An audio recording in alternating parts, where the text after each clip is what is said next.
Ready, go.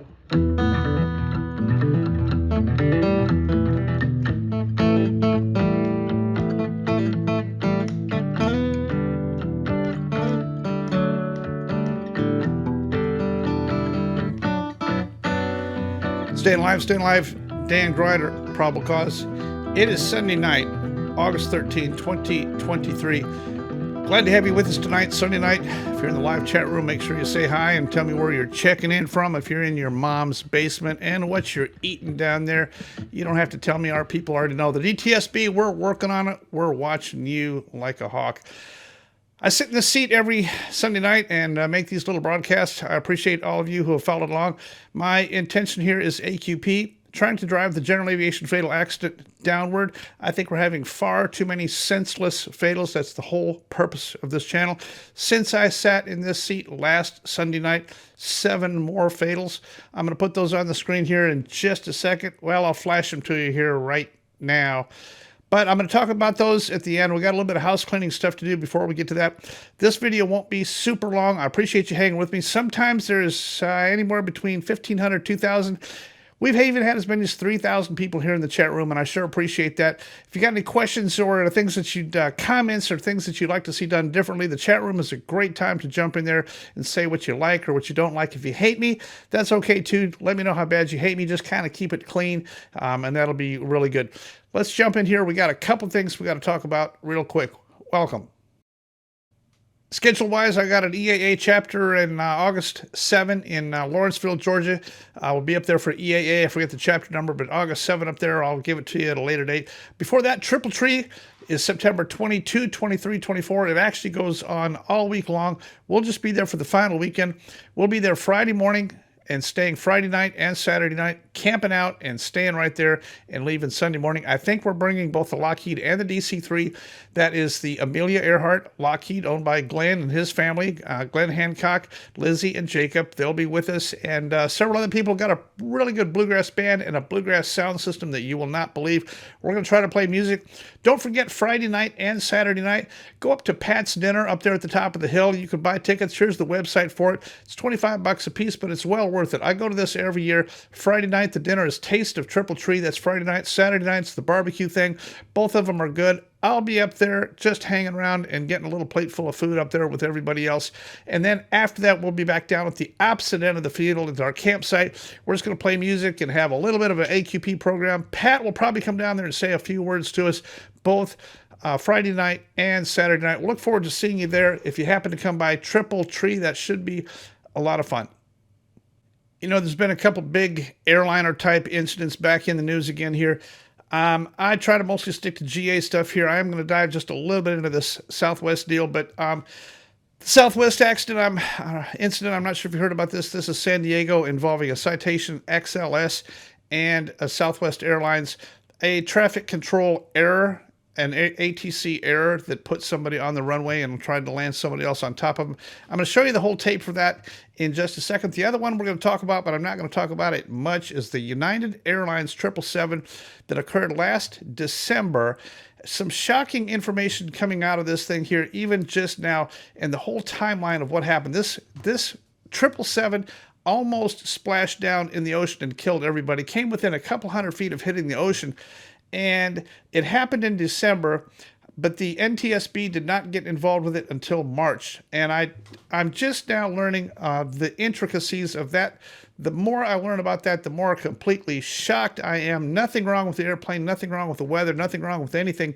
This was just a flight crew that wasn't paying attention. Got the airplane nose 20 degrees nose down. The 777 rides at about 3 degrees airplane nose up for level flight. This thing got to 17 degrees nose down at one point.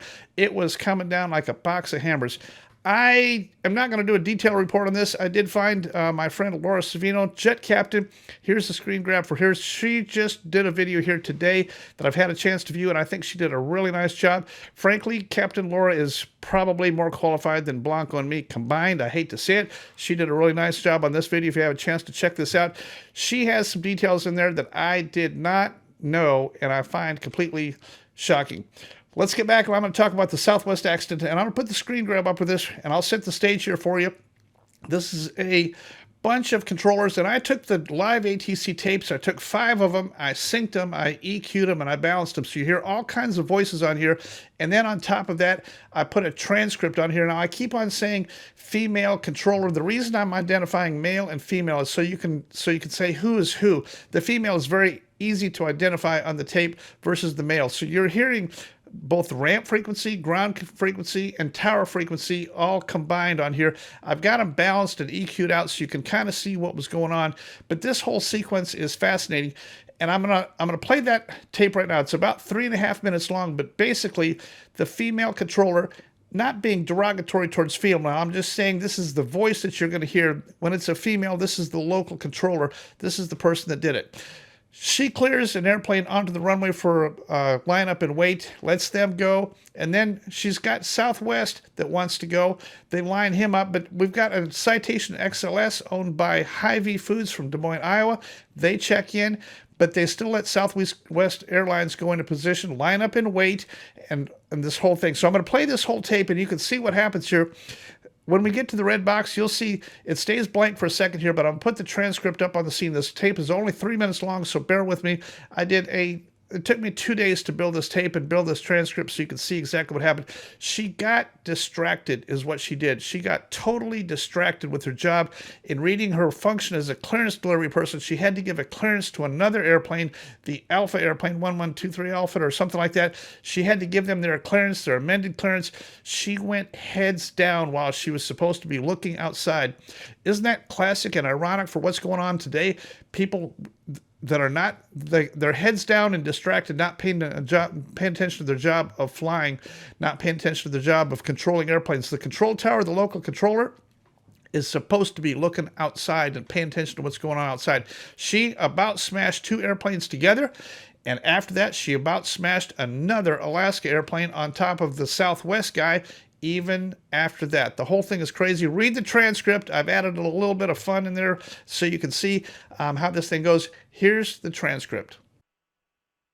Well, Tower 564, Hotel Victor on the GPS Yankee Lima 27 approach.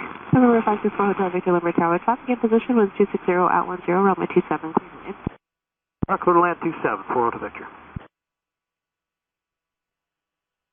Ground Southwest 2119, we're about 5 minutes prior to push here. Southwest 2119, Lima Ground, you said you're 5 minutes prior? Yes, sir, we're about 5 minutes prior, looking for a flow into Oakland.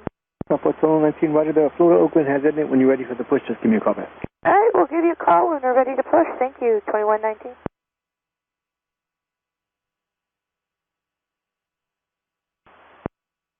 Grass, Southwest at Lima Left.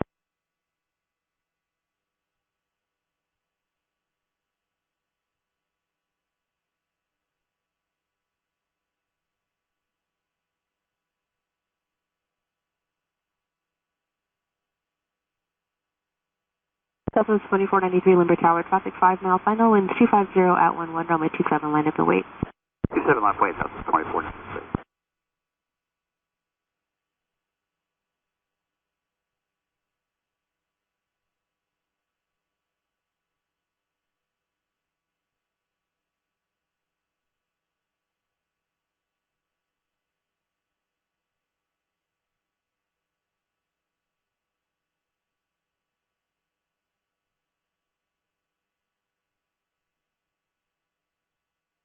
Southwest 2895, turn left at Bravo 8, taxi spot 1, contact ramp tower 129.77. Good day. Hey, Bravo 8, taxi to spot 1 and over to ramp tower for Delta 2895. Limber Tower, Alaska 772, 9.5 back, RMP Mike 27. Alaska 772, Limber Tower, winds 250 at 10, Roma 27, clear to land. Clear to land 27, Alaska 772. Ramp Delta 2895, we're going to gate 35. Delta 2895, sending ramp, at your spot 4 to the gate. Spot 4 to the gate, Delta 2895. Alaska 1259 at 26, so push back with Victor. Alaska 1259, Limber Ground, push your discretion, thanks for Victor. Alaska 1259.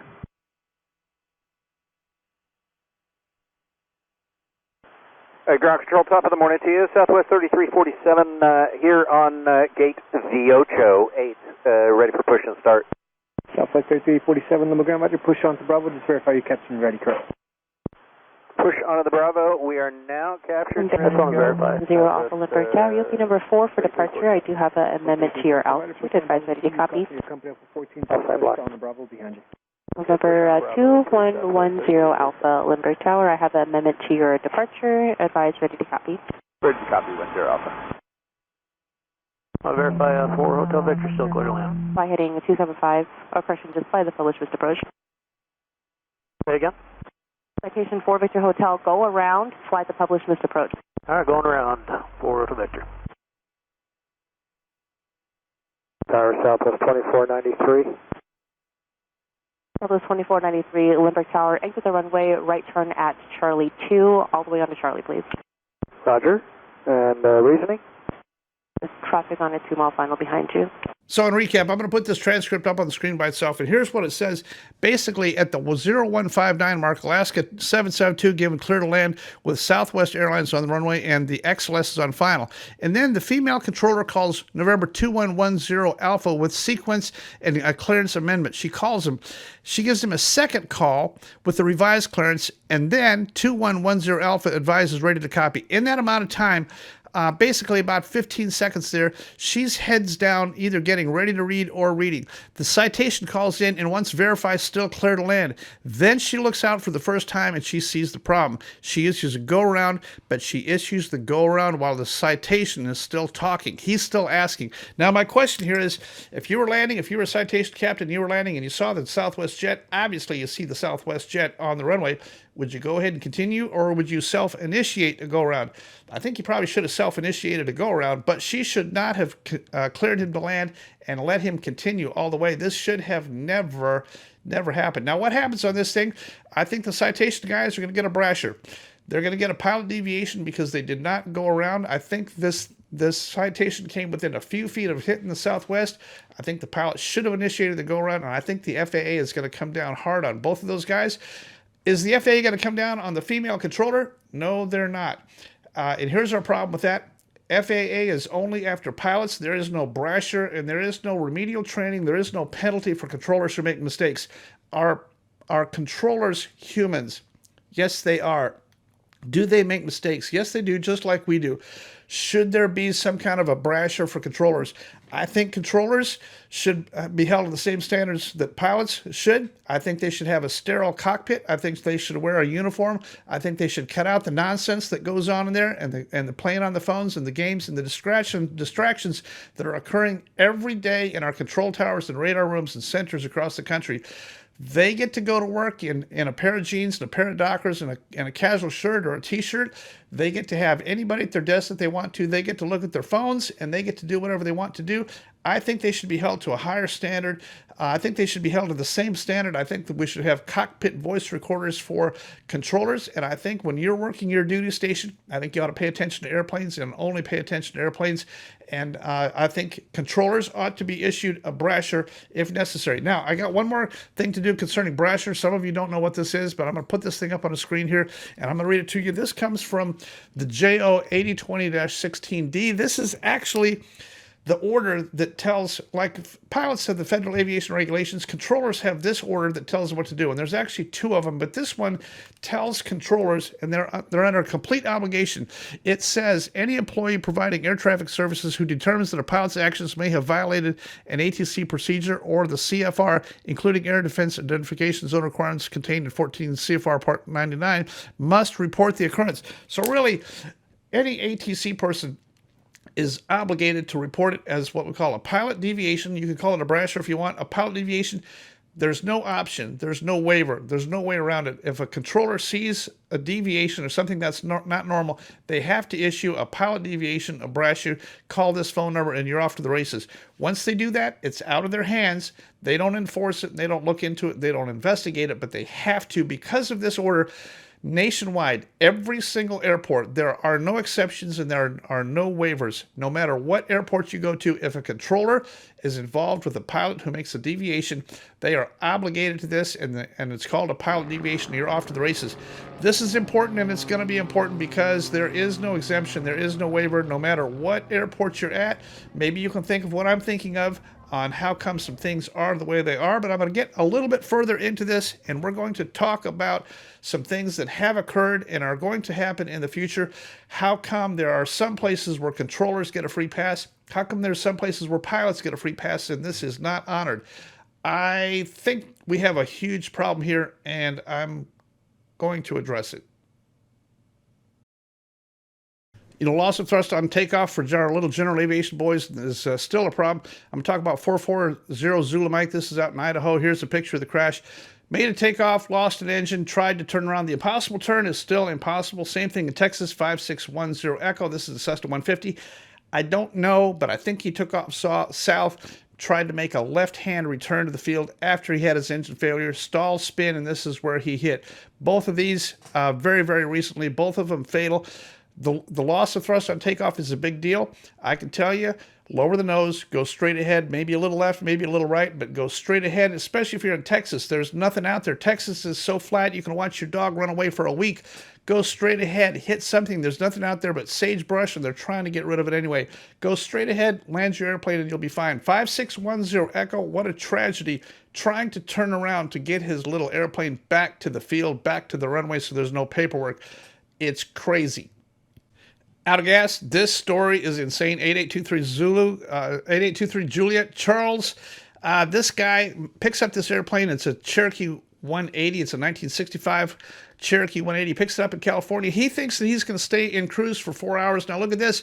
He climbs from sea level to 13,000 feet. He climbs for an hour and 15 minutes, and then he's surprised when he runs out of gas. He actually goes on record, and he's blaming the mechanics for running out of gas because the fuel flow was not calibrated correctly. Charles, I'm sorry, but you ran this airplane out of gas. He was on the left tank. When the left tank went dry, he thought he still had 6 more gallons, and that did not last. He ended up putting this thing on an interstate, hitting a trailer. Fortunately, nobody died, but this guy, Charles, I'm not a fan. He's a 32-year CFI, and he wants to go on record. Let's look at the video of Charles giving us advice on how to fly our airplanes. Practice emergency landings with your instructor or by yourself. Learn how your airplane glides when the engine quits. Charles Akins says that when he ran into trouble, decades of training kicked in. Everything was going beautifully today until we realized we were burning more fuel than was indicated. Was burning more fuel than we knew we were burning. We don't have any equipment to identify the fuel burn rate. Tonight, Akins has a message for all pilots, experienced or novice. Charles is ferrying that airplane back from California to Pennsylvania someplace. He made a takeoff. He took off with full tanks.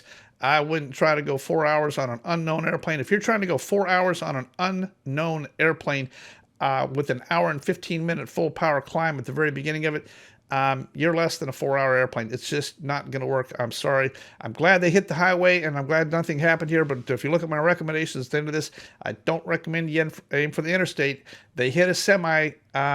They survived, and nobody got killed, but boy, it was close. Think about what you're doing out here. If you're ferrying an airplane, I would go about an hour and a half on the first leg at the very, very most. Stop and check your fuel burn. Top it off again and see how much gas you burnt, and then you have a better idea on fuel burn. You may have to hopscotch that airplane home. I've done it a lot from West Coast to East Coast and everything little. I don't go very far, and I check the fuel burn, and I stay VFR, and I do a nice flight plan, and I hopscotch. I stop as often as I need to stop, but I'm not getting involved in doing what Charles did. I don't get it, but I don't like it. If you're thinking about flying your little airplane and landing with 30 minutes worth of gas, I think you're an idiot. Plan to land with enough gas. Don't run out of gas. If you run out of gas, your little airplane land off field because you ran out of gas, I'm going to put your picture and your name on my YouTube channel. How's that? I promise you, you run your little airplane out of gas, land off field in the field because you ran out of gas, I'm putting you on YouTube. Think about it. Don't do that. We got to talk about procedures. You know, I made that video about the helicopter crash. Yeah, TCAS might have helped him. I'm very sorry for the loss of lives out there. CAL FIRE, every fire department, every aerial fire department in the United States has procedures on altitude separation. Who's the fire boss? Who's going to command it? What altitudes you're going to be at? Who's going to be cleared into the area? I'm sorry, but the guys in California did not follow any of those. I'm most sorry that out of the 3 that died, only the 2 got the honors in the fire truck and the ladder truck and all the special honors and everybody wearing suits and the big funerals. State paid for funerals. The contract pilot, what did he get? Nothing. I think that's a real crime. I wish I could do something for Tony's family. Tony Sousa was the paid contract pilot flying for the state of California as a contractor. He got nothing. He died just as well. I really feel sorry for the Sousa family that they were totally excluded from state of California memorial services for the 3 that died. They even had it written up in the papers that only 2 died. Truth is, 3 died out there. The entire thing was tragic, should not have happened, and I hope that people will take a look at that video and review their procedures. Concerning procedures, same thing as the CAF in Dallas. You air show guys, you violated some basic core air show procedures. That's how the B-17 got hit. You can't do what you did, CAF in Dallas, and you proved that. You took out 2 airplanes and 7 people because you did not follow procedures. You can't do that. Traffic pattern, I want you to stay alive out there in your traffic pattern. Follow the procedure. Climb to altitude. Fly a nice 1,000-foot downwind. Be on the radio. Keep your head outside and look for other airplanes. Fly a nice downwind base and final. Offer to extend your upwind, offer to extend your downwind. Work it out with the other guy. Listen, pay attention. If you fly a predictable standard traffic pattern, you will be alive tomorrow, and I will not have to do a video about how you were involved in a midair. Don't be unpredictable. Don't be doing crazy stuff. That helicopter crash in Oshkosh, Oshkosh Management, EAA Management, allowed those gyro guys to fly crazy all week. I cannot tell you how many people have called and texted and emailed me about the complaints that they had about the gyro guys up there. I'm not a gyro guy, but I don't see how come EAA could let that go on and knew about it all week long. That just is crazy.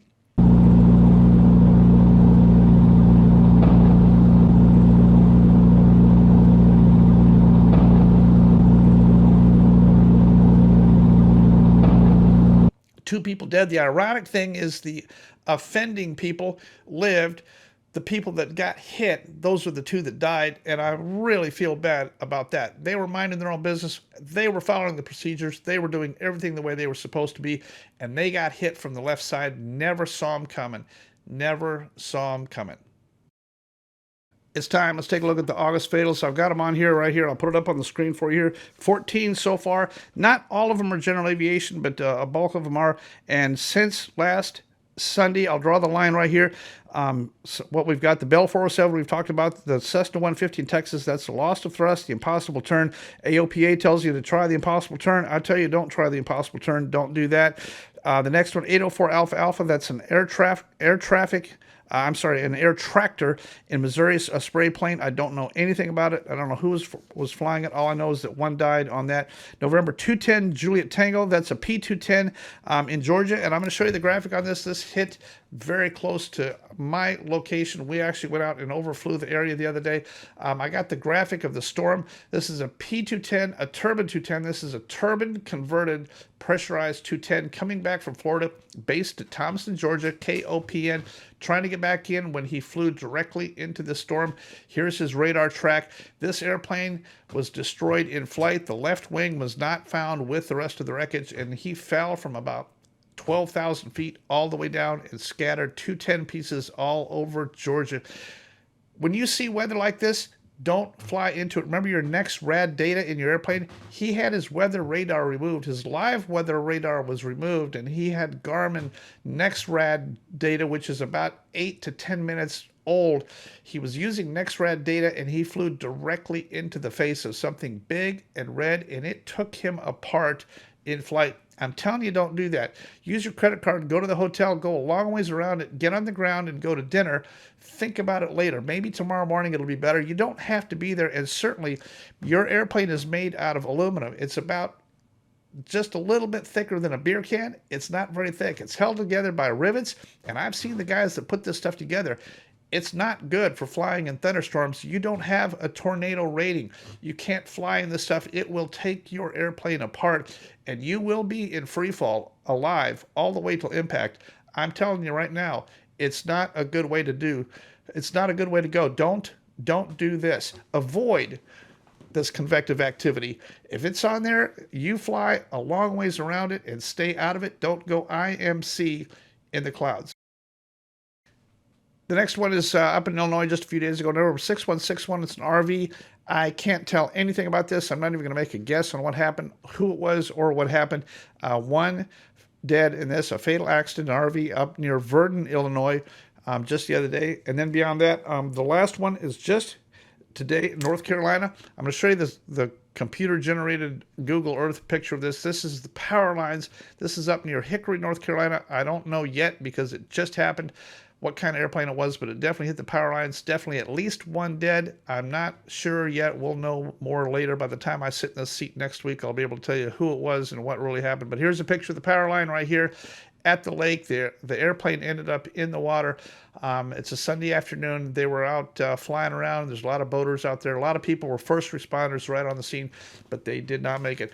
I'm going to try to get out of here. I want to ask you for your help on this. My donation base is basically pretty meager, but $1 and $2 of your support is greatly appreciated towards my efforts here. These videos that I make every week take about 25 to 30 hours to assemble them. Then on Sundays, I got to shoot it, edit it, render it, upload it, and fine-tune it and finesse it and get it up so that you can watch it. There's no commercials in here. There's no advertisements. I don't do Patreon, and I don't do sponsors. I'm not doing any of that stuff. I'm just giving you the straight information so that you can stay alive. I want you to stay alive out there in your tiny little airplane. If you can help me with $1 or $2 towards my expenses and doing all this stuff, I appreciate it. I still got my full-time job of ferrying airplanes, moving airplanes, testing airplanes, giving ratings, doing AQP. I'm doing all that stuff. I'm busy 24/7, 7 days a week. I'm on the road all the time. I make okay money doing my job. I don't need YouTube for an income, but helping towards expenses helps me a lot to keep these videos going. I hope you appreciate those, and I appreciate you watching and paying attention. I want you to stay alive. Here's the bank applications you can use. They're very safe and very secure. Zelle, PayPal, Cash App, Venmo. And I want you to know I appreciate that very much. Even the guys that give me $2 because my vest is dirty, $2 towards dry cleaning. I appreciate that a lot. I'm going to get out of here and get this video up and on the air for my tiny little itty-bitty fledgling YouTube channel, Dan Greider. Probable cause.